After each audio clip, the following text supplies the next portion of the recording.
মানুষের অন্যতম প্রধান ধর্ম হলো অনুকরণ করা, আর এদের মধ্যে বাঙালি সব থেকে এগিয়ে। এটা কোনো ভুল ব্যাপার নয়। কাউকে অনুসরণ যাই বলেন না কেন, সেটি করতে কিন্তু কোনো অসুবিধা নেই। এবং আমরা মোস্টলি কি করি, গ্ল্যামার ইন্ডাস্ট্রি, কোনো মডেল বলুন, কোনো সেলিব্রিটি বলুন, এদেরকেই বেশি করে অনুকরণ করি।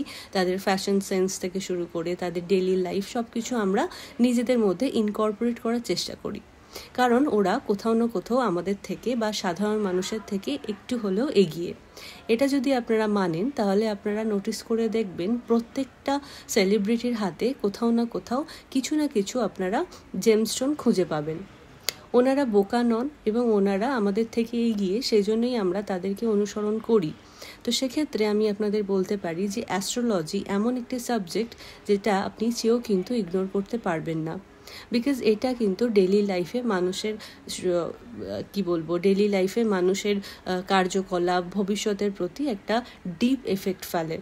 আপনি যদি বলেন আমি এগুলোকে বিশ্বাস করি না, মানি না, সেটা সম্পূর্ণ আপনার বিষয়, কিন্তু আমি আপনাকে প্রুফ করে দিতে পারি কি আপনি কোনোরকম জেমস্টোন ইউজ না করেও আপনার প্ল্যানেটসকে পাওয়ার আপ করতে পারেন।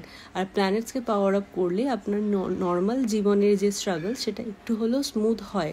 এক্ষেত্রে যুক্তিতর্কে গেলে অনেক বড় টপিক হয়ে যাবে, কিন্তু নর্মালি আমি আপনাকে বলতে পারি আমরা ডেইলি লাইফে কি খাচ্ছি, পড়ছি, কিভাবে চলছি, সব কিছুর মধ্যে কিন্তু প্ল্যানেটসের একটা প্রভাব থাকে। ইনফ্যাক্ট আপনার শরীর কীরকম যাচ্ছে, কীরকম রোগ জ্বালায় আপনি পড়তে পারেন, ভবিষ্যতে আপনার পার্টনার কীরকম হবে, আপনার বিবাহিত জীবন কী হবে, সব কিছুর মধ্যে কিন্তু অ্যাস্ট্রোলজির একটা ছাপ থেকে যায়। বিশ্বাস করতে আমি বলছি, অন্ধবিশ্বাস করতে বলছি না। প্রত্যেকটা জিনিসের মধ্যে একটা সায়েন্টিফিক রিজন আছে এবং লজিক রয়েছে। সেই লজিক এবং সায়েন্টিফিক রিজন মাথায় রেখে যদি আপনারা কিছু হলেও এমন ডেইলি লাইফে চেঞ্জেস করেন যেখানে আপনাদের প্ল্যানেটস পাওয়ার আপ হয়, সেক্ষেত্রে কিন্তু আপনারাই ফল পাবেন। আমরা এই 7 ডেজে, স্পেসিফিক ডেজে যদি কিছু স্পেসিফিক কালার ইউজ করতে পারি, সেক্ষেত্রেও কিন্তু আমরা ফল পাই। আমরা যদি আমাদের এনভায়রনমেন্টের মধ্যে এমন কিছু চেঞ্জেস করি বা আমরা নিজেদের কিছু ডেইলি লাইফের হ্যাবিট আমরা ইনকর্পোরেট করি, সেক্ষেত্রেও কিন্তু আমরা প্ল্যানেটসকে পাওয়ার আপ করতে পারি। আমরা যদি এমন কিছু মন্ত্র জপ করি যেখানে আমরা সেই ভাইব্রেশনটা ফিল হবে, এক্ষেত্রেও কিন্তু আপনারা প্ল্যানেটসকে পাওয়ার আপ করতে পারেন।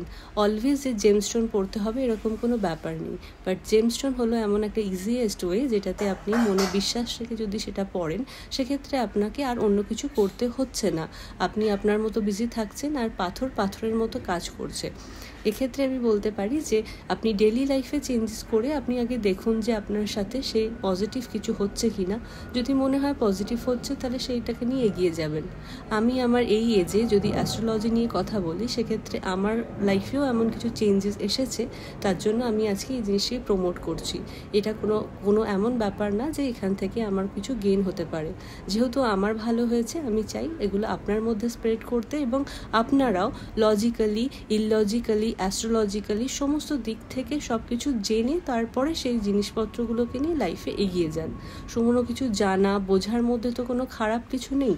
আপনি যদি জানেন আপনার ফেভারেবল প্ল্যানেট কী আছে, আপনি কোন জায়গায় গেলে, কোন দিকে গেলে আপনি আরও সহজে সেই জায়গায় অ্যাচিভ করতে পারবেন, এক্ষেত্রে তো আপনার অসুবিধা কিছু নেই। আপনি যদি আংটি পরতে না চান, খুলে ফেলে দেবেন, সেক্ষেত্রে আপনার কোনো ক্ষতি তো হচ্ছে না।